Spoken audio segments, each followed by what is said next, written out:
Hello, and welcome to On Topic Corner, the news series where Emma passionately rants about something that's related to games, but that maybe like 3 other people in the world would care about.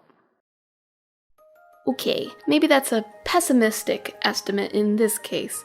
The Legend of Heroes series isn't exactly a blockbuster franchise, but it's got its dedicated niche, and I am about to make a rather audacious statement about Trails of Cold Steel.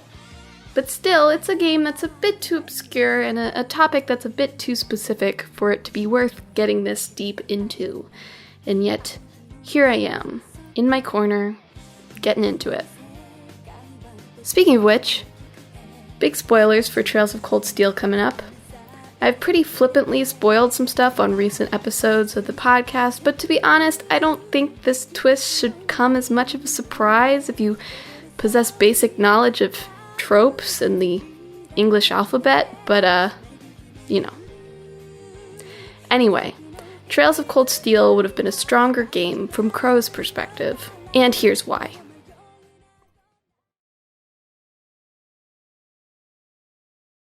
Let me give you a little primer on what and who I'm talking about here. Trails of Cold Steel is the first game of the 3rd arc of the Legend of Heroes series. Each of these arcs are made up of separate but interconnected stories with new protagonists in different locations on the same fake continent. It's worth mentioning for the purposes of transparency that I've only played Cold Steel, although I'm planning to jump back to Sky once I finish Cold Steel 2. Anyway, Trails of Cold Steel takes place in the Erebonian Empire and specifically follows Rean through his first year at Thor's military academy, as part of Class 7, an experimental program that puts students of common and noble backgrounds together when the school has always previously separated them. It's very self-consciously the prologue of the tetralogy, taking Rean and his classmates across the country on field studies in which they all get to learn about each other and the unique difficulties that each region of the country is facing. There's a whole bunch of characters, but the only one you need to know besides Rean here is Crow Armbrust. Crow is a second year who bonds with Rean after conning 50 Mira off him on their first meeting. Oh, that's why the fancy PS4 edition comes with a replica 50 Mira coin. Wow, I can't believe I didn't figure that out until now. Sorry, back to it. He cons the 50 Mira off him and also eventually ends up in Class 7 as a last-ditch attempt to qualify for graduation. But his surface performance of being a freewheeling, laid-back playboy type is mostly a cover for the fact that he's been acting as the man called C, leader of the Imperial Liberation Front, a group that seeks the death of the Chancellor. That's this guy. There's tons of politics around this. Moving on. The ILF comes in contact with Class 7 several times, and at the end of the game, Crow is seemingly successful in his assassination attempt, launching a full-blown civil war. Also, there are mechs at the end. Don't worry too much about that. So Crow is the secret villain to Rean's obvious hero, the friend lost to the dark side who must be brought back into the fold. Rean's perspective offers the easy, traditional approach to such a story, but changing it to Crow would fix several issues present in the game, and also, in my opinion, provide a more interesting story overall. Main character syndrome is what I'm choosing to name a particular issue that crops up across all media, but tends to come out in games a lot. This is when the main character of a story primarily serves as a sounding board for the character development of the supporting cast without going through much of an arc themselves. Sometimes that's fine. Stuff like Persona is pretty upfront about how they want the player to project themselves onto the silent protagonist. It'll never be my favorite choice, but it works. The issue mainly becomes bothersome when the main character is ostensibly supposed to be their own person. Rean has a fixed name, a voice, a history, a family, a home, a dark secret or two. Rean's not me. And as much as the first game tries to have its cake and eat it too, it ends up mostly forgetting the cake exists until it goes all moldy. All this to say, Rean is not terribly interesting throughout all of Trails of Cold Steel. He's important to the plot, and things are set up for the future, to be sure, but he has no real growth, no real arc, no real change. He's absolutely the dullest member of the cast. Now let's move ourselves into Crow's perspective instead. It is pretty much impossible to give Crow main character syndrome. You'd have to be really trying. There's an arc built in here. The secret bad guy is softened by his time with his classmates, who must still betray them for his goals in the end.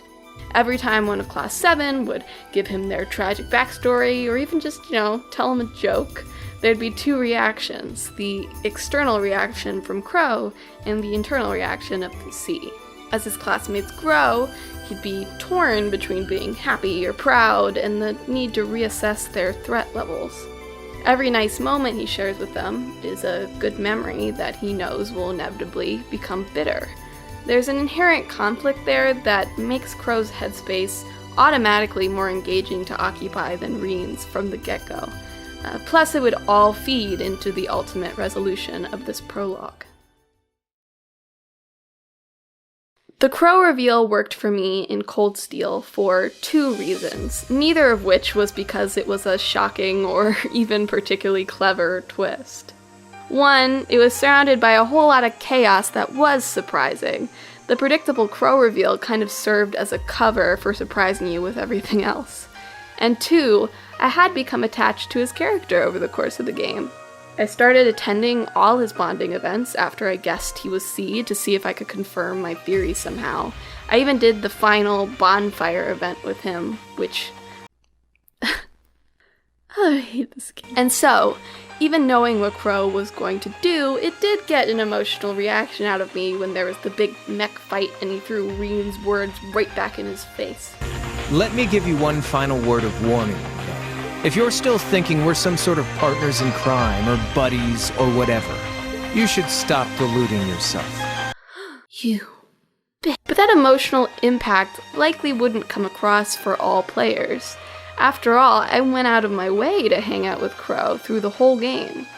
But it's just as easy to totally ignore him to talk to other characters.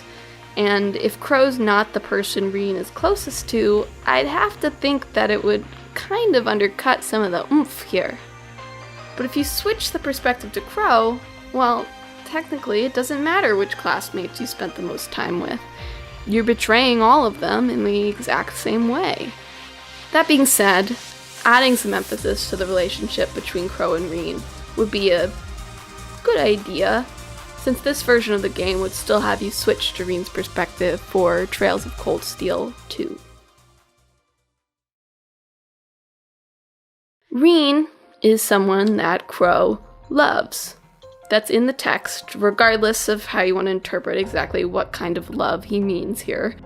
But the game from Rean's perspective doesn't really give you much explanation for that love. I mean, this guy? This guy. But putting the player in Crow's shoes forces more opportunities to show the two of them together and to emphasize Rean's strong points. Rean is a lot more charming from an outside perspective. He's got a lot of charisma, and he's very kind, and the mystery the game builds up around him would work well even if you weren't in his head.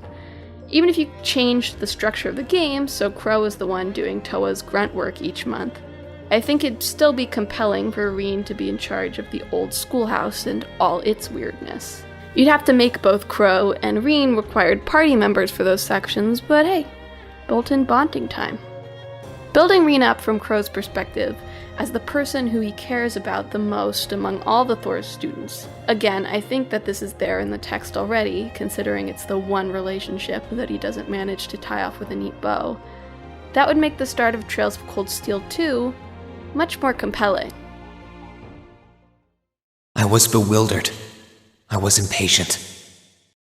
I felt overwhelming disappointment with myself and anger at my own weaknesses. That opening monologue of 2 makes it clear just how much Rean's time at the academy influenced him, how much Crow's betrayal hurt him, and how guilty he feels for leaving his classmates behind. It's good stuff, but it's not really necessary when we've already been in his head. However, when I was watching it, I was thinking about what an effective introduction it would be if it was our entry point into his perspective. the player would be able to realize that, just like Crow, Rean has his external portrayal and his inner demons as well. The Rean who is kind, and the Rean who believes he doesn't deserve kindness in turn. It's not transcendent stuff, sure, but it's effective.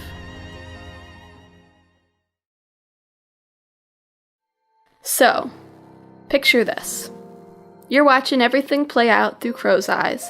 You run around the campus as he does his best to sever all his personal connections to the school and his friends, minus the one that he can't bring himself to.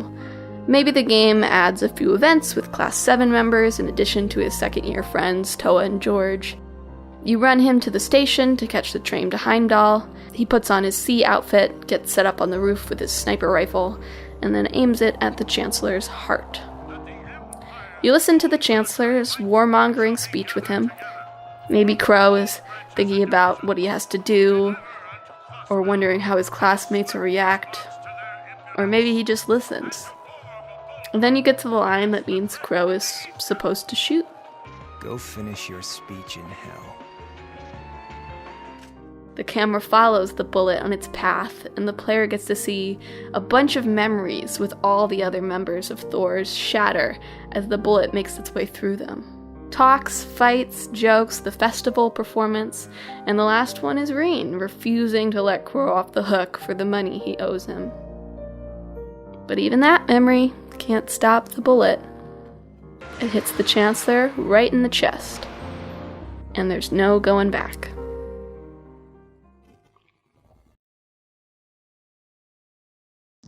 Now, this isn't a plug-and-play suggestion I'm making here, I'm aware of that. You'd have to restructure some things to bring Crow into Class 7 from the beginning, but just do the same thing.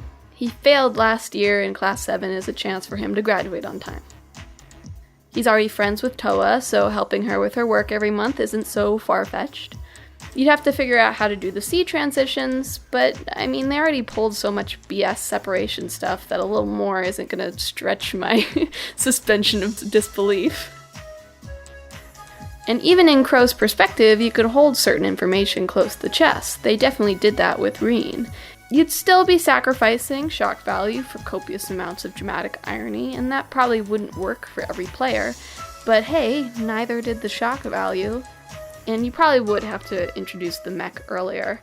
I do find something delightfully hilarious about entering the white wasteland of swords and facing down a huge shadow monster and just having Crow think, geez, this again. But alas, this is just a thought exercise. The game was not made this way. It will not be made this way. I am just ranting in my on-topic corner to you. So if you've got an argument against me, lay it on me. I have literally nothing to lose here. Hey, it's been a while, huh? I started making this video because it was something that was easier to put together than a normal Play This episode. And it was something that was fun to do in the midst of everything that's happening right now. But if you look in the description, along with our usual social media links and podcast links, you can find some places that it would be worthwhile to donate, along with different resources for finding other ways to help out outside of just money. So if you've got a moment, take a bit to look at those. I hope everybody who's listening to this, all three of you, are safe and sound. Yeah. So that's it. So catch you next time.